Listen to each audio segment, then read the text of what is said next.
Compare yourself to who you were yesterday, not to who someone else is today. Because you need to have a hierarchy of improvement. You need to be aiming for something. And that means you're going to be lesser than people who've already attained along that dimension. That can give rise to envy. So the question is, who should you defeat in the final analysis? And the answer is, you should defeat your former self. You should be constantly trying to do that. And you're the right control for yourself too, because you're the one who's had all your advantages and disadvantages. And so if you want to compete fairly with someone, then you should be competing with you. And it is the case, and this is what we were talking about too with regards to the self-improvement of the fighter, is, well, if you're improving yourself, then what you are doing is competing with your lesser self. And then you might also ask, well, what is that lesser self? And that lesser self would be resentful and bitter and aggressive and vengeance-seeking and all of those things that go along with having a negative moral character. And those are things that interfere with your ability to progress as you move forward through life. So it's very necessary to understand that this is why, I've been stressing this idea of personal responsibility. It's like, well, personal responsibility is to compete with yourself, is to be slightly better than yourself the next day. Better in some way that you can actually manage, and that's humility. It's right, like, well, I'm a flawed person, and I've got all my problems. Could I be as good as person X? It's like not the right question. The right question is, could you be slightly better tomorrow than your currently flawed self?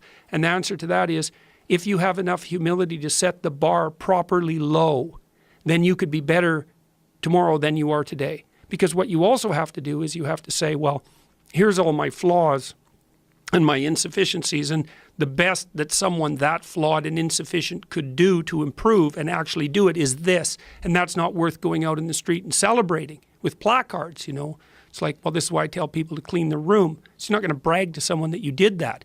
But someone as insufficient as you might be able to manage it. And that means you actually are on the pathway to self-improvement and you're transcending your former self. And you might say, well, what's the right way of being in the world, if there is such a thing? And it's not acting according to a set of rules. It's attempting continually to transcend the flawed thing that you currently are. And what's so interesting about that is that the meaning in life is to be found in that pursuit. So I've been laying that out in these discussions too, because I say, well, the fundamental issue is that life is tragic and difficult, very tragic and difficult for everyone. And it's also tainted by malevolence, because no matter how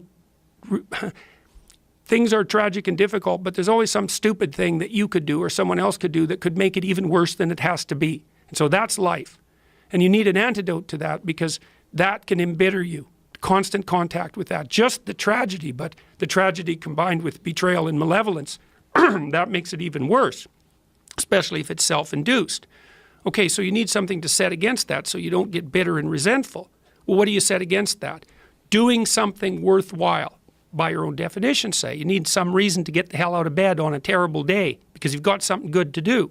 Well, what's the best thing you can do? Transcend your current wretched and miserable self. There's meaning to be found in that, and that's a meaning that's associated with responsibility. One of the things that I've been trying to lay out clearly is that life is hard. It's tainted by malevolence and betrayal. That can make you bitter. You need a meaning to offset that. Where's the meaning to be found? Not in rights, not in impulsive pleasure, but in responsibility. You take responsibility for yourself, so you take care of yourself. If you're good at it, you have some excess left over to take care of your damn family.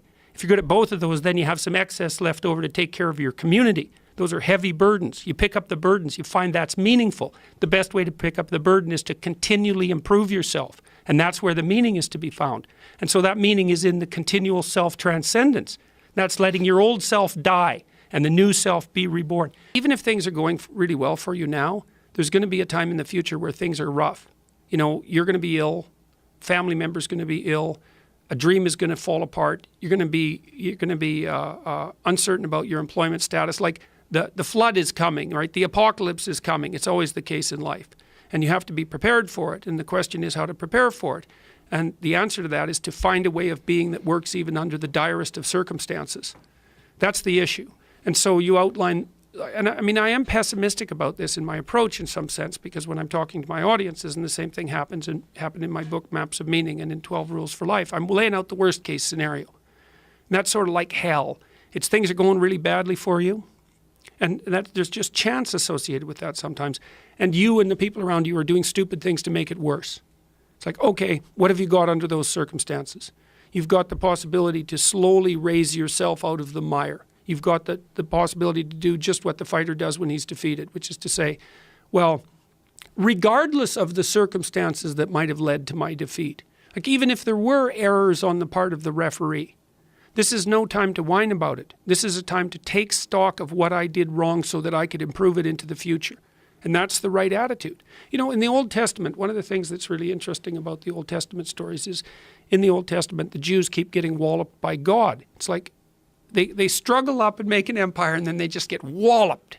And then it's all crushed and they're out of it for generations. And then they struggle back up and make an empire and then they get demolished again. And it happens over and over and over. And the attitude of the Old Testament Hebrews is, we must have made a mistake. It's never to shake their fist at the sky and curse fate. It's never that. The presupposition is, if things aren't working out, it's my fault. And that's a hell of a presupposition. And you might say, well, of course, you know, that underestimates the degree to which there's systemic oppression, et cetera, and the vagaries of fate. It's like it doesn't underestimate it. It's not the point. The point is your best strategic position is, how am I insufficient and how can I rectify that?